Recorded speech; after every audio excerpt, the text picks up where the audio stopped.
Hey folks, it's your buddy Mike Messier. Watched the Bray Wyatt documentary. I think it was called Becoming Immortal, Bray Wyatt. And I want to talk about it before I do a podcast sometime soon with my buddy Jimmy Faluca. Jimmy's up in Staten Island. I'm here in Florida. And Jimmy's a big Bray Wyatt aficionado. And I'm looking forward to his thoughts, but I do want to share my thoughts because otherwise I might just forget them. So let's talk about it. If you haven't seen it, I do recommend it, and I do feel as if we're on the verge of seeing Bray Wyatt return in some form. Basically, his brother, I think, is going to carry the torch of Uncle Howdy.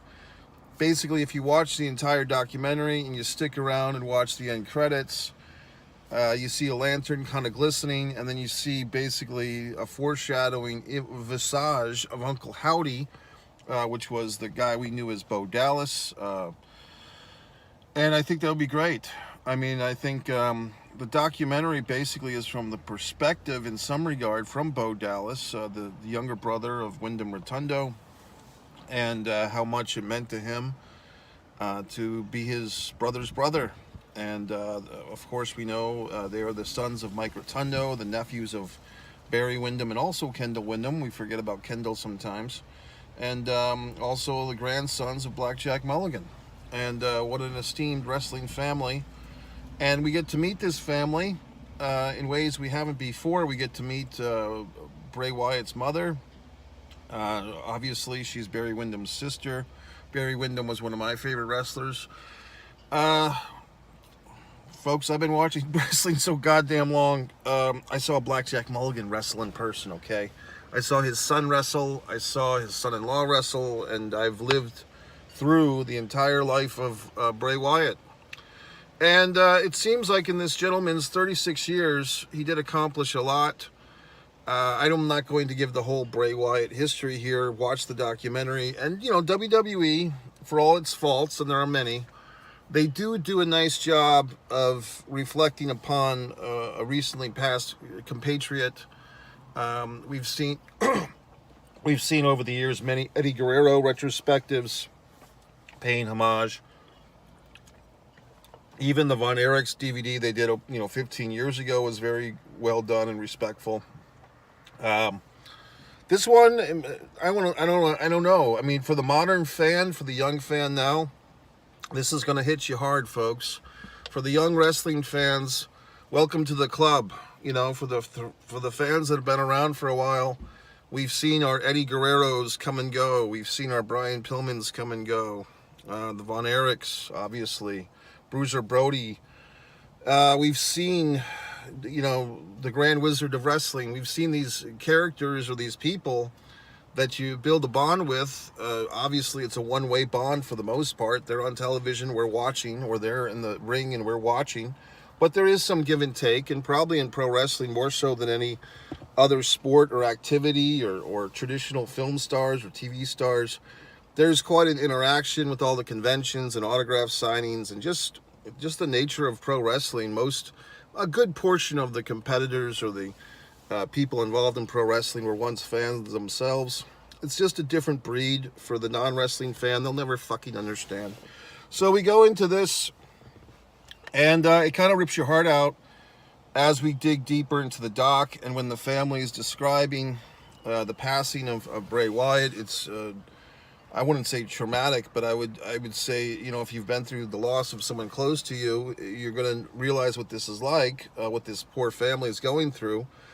And if you haven't, well, you're going to learn, because you do kind of feel like you're right there with the people.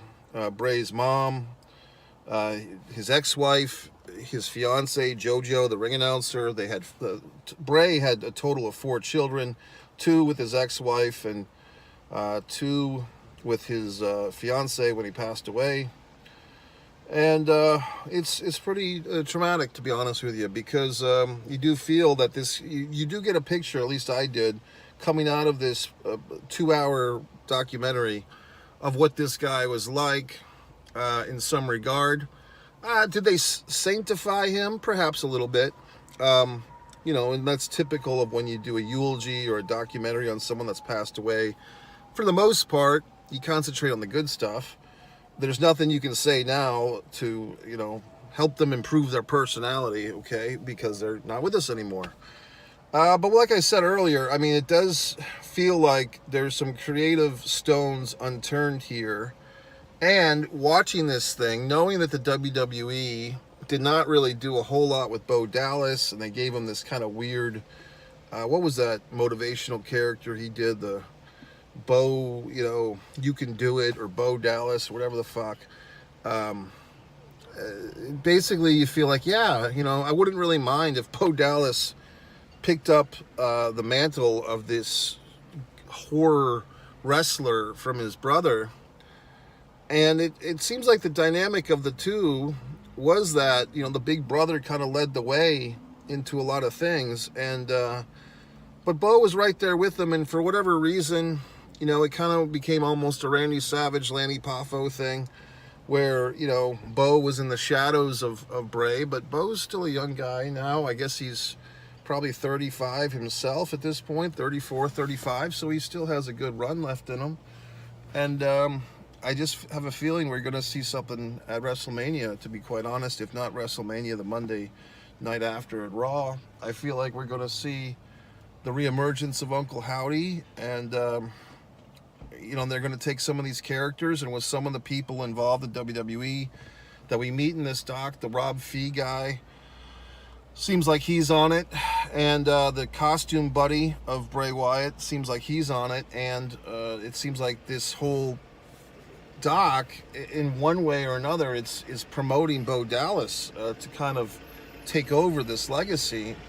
And I'm not really opposed to it, to be honest with you. A lot of times I would have an opinion like, let the dead lie, or, do your own thing, Bo Dallas. But I do feel like he's his brother. They were pretty close. And, he was doing Uncle Howdy towards the end there, Bo Dallas. So I feel like it's okay. Like, I feel like I'm kind of into it. And if some of the profits from some of the marketing, if they make masks from Uncle Howdy, or if there's new characters or adaptations on some of Bray's creations, I think I would support that. I would be happy to see that, because there's 4 kids to feed here in this family, and what the hell. As far as other elements of the doc, the town they lived in Florida. I live in Florida. I never heard of this town, but I haven't been in Florida very long, comparatively. But this little town that they're from, the Rotundas, very interesting. Seeing footage, I mean, the documentary tells you several times you're seeing footage from the WWE archives that have never been released before. So we see some of this Florida Championship Wrestling material, some of the, infamous promo classes that we've heard of as wrestling fans for years. We're kind of seeing some of these clips from these early Bray Wyatt days in the promo class. They go into the story of, unfortunately, in late 2020, his friend, I believe the gentleman's name, John Huber, a.k.a. Luke Harper, a.k.a. Brody Lee. I mean, that very, in some regard, reminiscent of when Eddie Guerrero passed away, and then the gentleman formerly known as Chris Benoit had that whole situation. Not to compare these 4 gentlemen, I guess I just did, but just the friendship. It seemed like Bray was never quite the same after the passing of John / Luke. And it's sad, and we get to see the Braun Strowmans, the Eric Rowans. So I'm really seeing in my mind's eye here, folks, and we'll find out, because I'm taping this on Friday. I guess it is April 5th, 2024. WrestleMania is coming up Saturday and Sunday. I guess we'll see if my little vision of, Uncle Howdy, Bo Dallas, then maybe they even bring back, I don't know if they're going to bring back Eric Rowan, but I could see them putting Braun Strowman in the mix. I could even see Braun Strowman being suited up with that giant, different Fiend outfit. I could see them putting somebody else in the Fiend outfit, to be honest with you. It could be Braun Strowman, or they could have another guy. There's plenty of guys, to be honest with you, that I see these NXT house shows. There's plenty of decent wrestlers that don't seem like they have much of a character or a gimmick, and they could insert any number one of those fine folks into that outfit, okay? So I am seeing that happening. Not to say that anybody could do it, but I'm saying there's more than one person the suit's been made. If you watch the doc, you know what I'm talking about. Someone's going to wear that fucking suit. I mean, that's what we're getting here too. And I kind of think that Bo Dallas is going to stick more to the Uncle Howdy suit and have someone else take over the Fiend suit. Alexa Bliss, congratulations to her. Apparently she had a child not too long ago. You know, her husband seemed a little prancy, I guess is the word.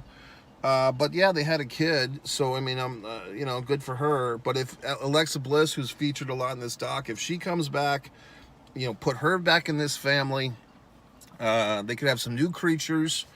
They could have like the old, you know, Bray Wyatt creatures, the bunny and the fucking, you know, rambling rabbit and all these people. They could feud with like some new creatures. I mean, I could really see it being a thing. That's another thing when it comes to Bray Wyatt, Wyndham Rotundo. It did feel to me, and you really feel like you're like a friend of this guy, or at least a friend of a friend by the time the doc's over. I feel like he was more suited to be a horror film producer, like an independent horror film, you know, writer, director, producer. Producer is probably the best word, because it seemed like he had so many ideas that were flying around. He needed some other people to balance with. You know, so a producer role in that regard would probably be best. He could have been a director, but it seemed like perhaps he had a tinge of ADD. Like he had so many ideas going on. He needed people with a little more structure in their thinking. And this is just what I'm gathering from the doc. But people in the doc said stuff like this, Triple H especially. It seems like he needed collaborators that were a little more regimented and a little more pencil on paper, or, you know, he was an idea guy and the ideas were always flowing. And you hear, you know, Bruce Pritchard and Triple H, and they're not complaining so much, but they're kind of alluding that, you know, Bray at times, his imagination was so vast and he was so concentrated on getting things the way that he saw them. It made it difficult for them to work with him sometimes, because in WWE land, as we know, they're so used to this hierarchy of different assholes having rank over the wrestlers, you know. So to me, like I said, and me and Jimmy did a prior conversation on Bray Wyatt that's somewhere on this One Pro Wrestling and Sports Fan channel. I made the point that I thought Bray Wyatt actually accomplished quite a bit in the WWE while he was there. Jimmy was saying that they didn't really realize his potential, but I kind of think of those years that Bray Wyatt was on the main roster of WWE, he probably did more creatively that he wanted to do than anybody else, if you think about it. Because a good portion, if not all, but I mean, Bray Wyatt wanted to do the Bray Wyatt character. He wanted to do, you know, this cult leader. And then my personal favorite was the Firefly Funhouse, the parody of the Mr. Rogers. I thought that was his best work. I remember when the first week that thing aired, people online were shitting all over it, and I sat back and I even typed up, "Hey assholes, wait a week or two. I bet this is going to get interesting." And it fucking did. Okay, and then The Fiend, you know, The Fiend was interesting too. Yeah, The Fiend was great. I mean, I just, of the three, I see it as three distinct characters. I see it as the cult leader Bray Wyatt, the Mr. Rogers talk show host, like the Pee Wee Herman, you know, the Funhouse host, and then I see The Fiend, and I would definitely say that the Funhouse guy is my favorite, and then, well, the other two were pretty damn good too. I think The Fiend, perhaps, because, unless my memory is mistaken, he didn't really speak a whole lot. That was kind of like the final boss of the three. I dug it, but I didn't quite, because like you know, like even the doc says, it's hard for him to actually wrestle. They do get into the stuff where they did Scorched Earth, you know, Randy Orton kind of burns this character alive, stuff like that. I mean, I think as far as modern day, you know, last 3 or 4 WWE years, this is about as close as behind the curtain as we're going to get, folks. And the frustration of a creative guy working within a system, you know, another thing that's interesting to me. Interestingly enough, you know, notorious by his absence, Vincent Kennedy McMahon, he had a puppet named after him. There's no sign of the Vince puppet. There's no sign of Vince. Vince's name is not spoken in this documentary, which I found was interesting. So overall, folks, I did enjoy it. It was 2 hours and 2 minutes long. I started watching it last night at like 3 in the morning. Watched the first hour. went to slumber, woke up, and I told myself, you know, I have to discipline myself. A lot of times I get all these goddamn various YouTube videos stuck in my head, and I'm like, let me just start the day finishing what I started last night or this morning, this Bray Wyatt doc. So I watched the rest of it. And I'm telling you, folks, I think it's quite possible. And in fact, I will predict, you know, not that it's obviously a clue that they're going to bring back, you know, Bo Dallas is going to bring these characters back. Will Bo actually be the worker bee? Will he be wrestling, or will they get other guys? Like I said, there's so many guys that they can plug into these costumes, because it's really, to be honest, it's more about these costumes and one person being the mouthpiece. You know what I mean? And but the whole template's already there, and Bray set this whole thing up. He had his little world of dark fantasy. And I think another thing that Triple H said a few times, and he said this before, is, you know, how do you wrangle that type of creativity in the horror realm into pro wrestling? And sometimes it doesn't fit, because a lot of things I bet Bray Wyatt wanted to do would be better suited for a horror film, you know, like an actual script with actors and so forth. But he's taking that realm and he's putting into wrestling. And yes, it can work, because the fun thing about pro wrestling or WWE or whatever the fuck is that some of these things can work, but some of them don't. And sometimes it is like, okay, we could do 45 minutes of Bray Wyatt, you know, gothic horror, but we have to get a Miz wrestling match in on the same show. So, I mean, they have to balance this stuff. All right, folks, I'm going to get going. It's Friday before WrestleMania. Like I said, me and Jimmy will do a deep dive on this. If you're looking for more, I've gotten some more subscribers recently. I also have other channels. You might be wondering, well, gee whiz, I wish this guy would talk about modern films and cinema. Well, luckily enough, one Mike Messier has Mike's Instant Movie Review. I see pretty much almost everything in the theater. Recently saw the Matrix re-release, saw the Godzilla and Kong thing. All my reviews are kind of similar to this. I sit here and I speak to you. And then if you say, well, gee whiz, Mike, you're such a wonderful critic of other people's bullshit, but do you create any bullshit of your own? Well, actually, I do. You can go over to one artist, Mike Messier, and see my wonderful acrylic art. Better yet, you can go to One Man and a Camera Films, the numeral 1 Man and a Camera Films, and see all my wonderful films that I make, and you can criticize me. So that's it, folks. MikeMessier.com. Thanks for all the newbies and all the oldies, and have a wonderful weekend of WrestleMania fun.